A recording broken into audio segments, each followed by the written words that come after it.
दोस्तों शायद आपको ये पता हो कि इंडिया में 10 में से 9 बिजनेसेस पहले 5 साल में ही दम तोड़ देते हैं। क्यों? क्योंकि बिजनेस करना कोई बच्चों का खेल नहीं है, जब तक कि वो बच्चा फ्रेजर डोहाटी ना हो। फ्रेजर डोहाटी वो बच्चा था जिसने 10 साल की उम्र से ही छोटे मोटे बिजनेसेस करने स्टार्ट कर दिए थे। और मैं 10 साल की उम्र में ये सोच रहा था कि शाका लाका बूम बूम वाली पेंसिल सच में होती है क्या। ऑथर एक दिन अपने शहर ईडनबर्ग की गलियों में घूम रहा था, तभी उसकी नजर एक मुर्गी व्यापारी पर गई। उसको देखकर ऑथर को लगा कि क्या मस्त आइडिया है, पहले मुर्गियों को दाने डालेंगे, फिर उनके अंडे ले लेंगे और बाद में उन अंडों को बेचकर मालामाल हो जाएंगे। फ्रेजर इस आइडिया के साथ खुशी से झूमता हुआ अपने घर पहुंचा और पिताजी को बिजनेस समझाने लगा। पिताजी ने पूरा प्लान सुना और बोले, खुद अंडे में से निकले नहीं है और अंडे का बिजनेस करेंगे। मैंने दुनिया देख रखी है।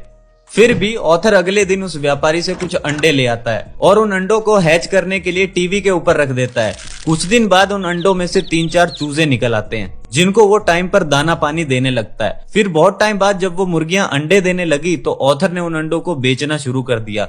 सब कुछ ठीक चल रहा था कि एक दिन एक लोमड़ी ऑथर के फार्म में घुस गई और सारी मुर्गियां मार खा गई।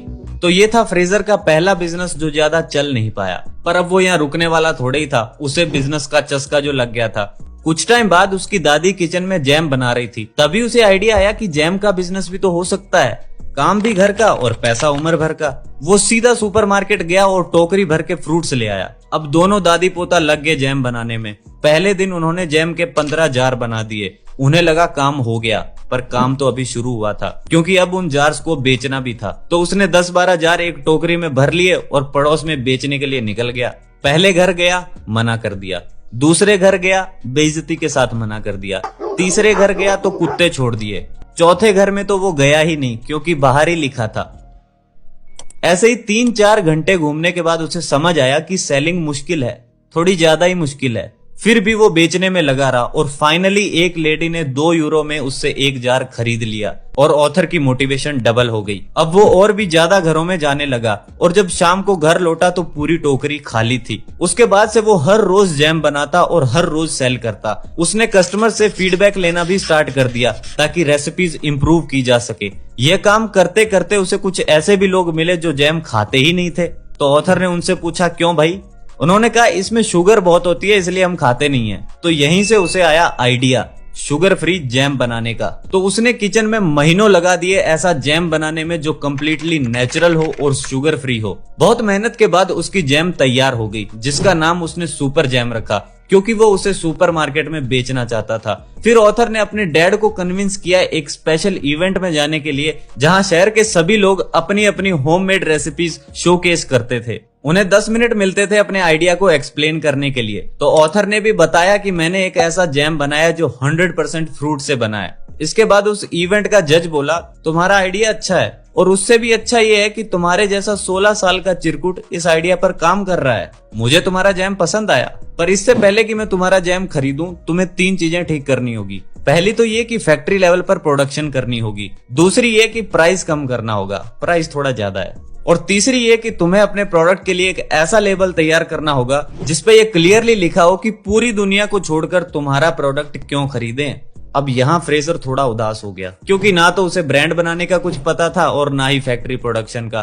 बट एक बात का उसे पता चल गया था, और वो ये था कि रिजेक्शन हर प्रोसेस का बड़ा पार्ट होता है। फिर उसने 1 साल तक इन तीनों चीजों पर काम किया और 1 साल बाद वो फिर आया एक और रिजेक्शन का सामना करने के लिए। इस बार जज बोला, ये कहना तो नहीं चाहिए बट तुम्हारे लेबल्स बहुत घटिया है, ऊपर से फैक्ट्री बहुत एक्सपेंसिव है और रेसिपीज भी कुछ खास नहीं है। बेसिकली उसे सब कुछ दोबारा करना था। ऑथर कहते हैं ये एक ऐसा पॉइंट था जहां ज्यादातर लोग क्विट कर देते, पर मैंने इम्प्रूव किया, एक एक चीज पर बारीकी से काम किया, लेबल्स रीडिजाइन किए, नई फैक्ट्री के साथ टाई अप किया और फाइनली वो दिन आया जब सुपरमार्केट ने मेरा जैम एक्सेप्ट किया। धीरे धीरे 1000 से भी ज्यादा स्टोर्स पर मेरा जैम बिकने लगा और ऐसे ही सुपर जैम स्कॉटलैंड का आइकॉनिक ब्रांड बन गया। तो चलो अब फटाफट जान लेते हैं कि वो कौन से लेसन्स हैं जो ऑथर ने अपने सुपर जैम बिजनेस से सीखे हैं। Number 1, talk to a customer. ज्यादातर एंटरप्रेन्योर्स अपने आप ही आइडिया लगा लेते हैं कि कस्टमर्स को क्या चाहिए। वो स्टडीज करते हैं, मार्केट रिसर्च करते हैं, रिपोर्ट्स पढ़ते हैं, ट्रेंड्स देखते हैं, बट कई बार ना कस्टमर से डायरेक्टली जाकर बात करना, उनको सुनना ज्यादा इंपॉर्टेंट होता है, अगर उन्हें पता है तो। और अगर नहीं पता है तो मुश्किल है। स्टीव जॉब्स ने कहा था कि sometimes customers don't know what they want, so we need to show them. Author कहते हैं ये बात बिल्कुल सच है कि कई बार लोगों को पता ही नहीं होता कि उन्हें प्रोडक्ट कैसा चाहिए, बट आप उनको ऑब्जर्व करके बहुत कुछ पता लगा सकते हो। जैसे कि वो कौन से ब्रांड के प्रोडक्ट खरीदते हैं, पहली बार उन्होंने प्रोडक्ट के बारे में कहां से सुना, किस जगह से वो यूजुअली प्रोडक्ट्स खरीदते हैं और उनकी वो कौन सी प्रॉब्लम्स हैं जो प्रोडक्ट सॉल्व कर रहा है। ये सब चीजें पता होनी जरूरी है। सेकंड है बजटिंग। बिजनेस स्टार्ट करने के लिए बहुत पैसा लगता है अगर आप पुराने तरीके से करते हो तो, क्योंकि पहले डिजाइनर्स को, फिर लॉयर्स को, फिर printing, web development, office space, इन सब को पे करने के बाद आपके पास शायद पहने हुए कपड़े भी ना बचे।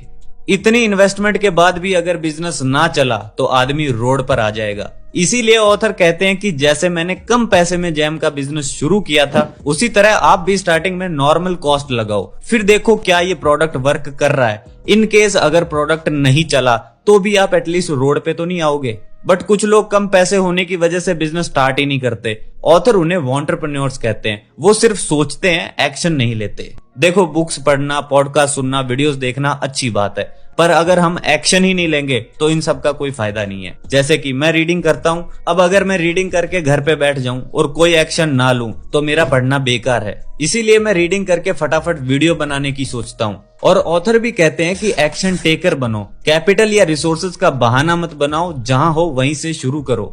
Number 3, a new era. आज के टाइम की खास बात पता क्या है? यही कि जहां पहले बिजनेस स्टार्ट करने में महीनों लगते थे, आज इंटरनेट और टेक्नोलॉजी की मदद से एक रूम से बिजनेस स्टार्ट हो सकता है और बड़ी बड़ी कंपनीज के साथ compete भी कर सकता है। PW और अनअकैडमी दोनों कंपनीज एक रूम से ही स्टार्ट हुई थी। आज लाखों लोग अपने घर से ही ऑनलाइन अपनी पसंद का काम करके पैसे कमा रहे हैं। ये कुछ सालों पहले पॉसिबल नहीं था। ऑनलाइन टूल्स की मदद से आप फ्रीलांसर्स, प्रोडक्ट्स और इवन कस्टमर्स को कुछ ही क्लिक्स में ढूंढ सकते हो। आपने शॉपिफाई का नाम सुना होगा। शॉपिफाई पे आप कुछ ही घंटों में अपना स्टोर बना सकते हो और मंथली लगभग 1000 रुपीज की कॉस्ट पर आपका स्टोर चलता रहेगा। इसके बाद आपको प्रोडक्ट की जरूरत होगी। प्रोडक्ट के लिए मो जैसी वेबसाइट्स हैं जहां आप अपना प्रिंटिंग मटेरियल डिजाइन कर सकते हो और एक दिन के अंदर उनकी हार्ड कॉपीज भी मंगवा सकते हो। आज इन टूल्स की मदद से कोई भी आइडिया अपने दिमाग से निकालकर कुछ ही दिनों में मार्केट तक पहुंचाया जा सकता है। अब कुछ लोग कहेंगे हमें ये डिजाइन वगैरह समझ नहीं आता। कोई बात नहीं, लोग ऑन डिमांड काम करने के लिए बैठे हैं। आप T shirts, mugs, stickers, caps, bags, greeting cards, posters, iPhone cases, इन सब पे प्रिंटिंग का काम इजीली करवा सकते हो। इसके बाद एक चीज बचती है और वो है प्रोडक्ट मार्केटिंग। मार्केटिंग के लिए हम एड कैंपेन का यूज कर सकते हैं। फेसबुक या गूगल पर एड चलाना 1 घंटे में सीखा जा सकता है और एड्स की मदद से आप किसी को भी अपना प्रोडक्ट डिस्प्ले कर सकते हैं। जब आप फेसबुक पर अपना एड कैंपेन सेटअप करोगे तो वो आपसे पूछेंगे कि आपकी टारगेट ऑडियंस क्या है, आप किस एरिया में एड दिखाना चाहते हैं, किस एज को, किस जेंडर को टारगेट करना चाहते हैं। आप ये भी पता लगा सकते हैं कि लोग किस तरीके के पेजेस को फॉलो करते हैं, उससे उनके इनकम ग्रुप्स का पता चलता है, जिससे आप अपने प्रोडक्ट की प्राइसिंग के हिसाब से एड दिखा सकते हैं।